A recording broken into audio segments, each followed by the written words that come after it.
Welcome! Today I'm showing you how to change icon shape into a Nokia G10. First step, open Play Store and find X icon editor application. This one. So click install, wait a second for installing.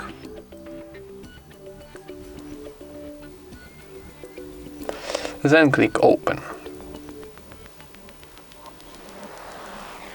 Wait a second for opening, then close ads.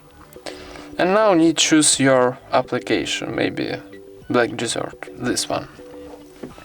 Now first option in the list will be background color and next option it's shape. And maybe choose like star shape, for example. And for saving, click OK in the top right corner. Wait a second for generating. And now we need to close that. And click Add automatically. And now we got new icon shape of our Black Desert mobile. Thank you for watching, leave thumbs ups and subscribe to our channel.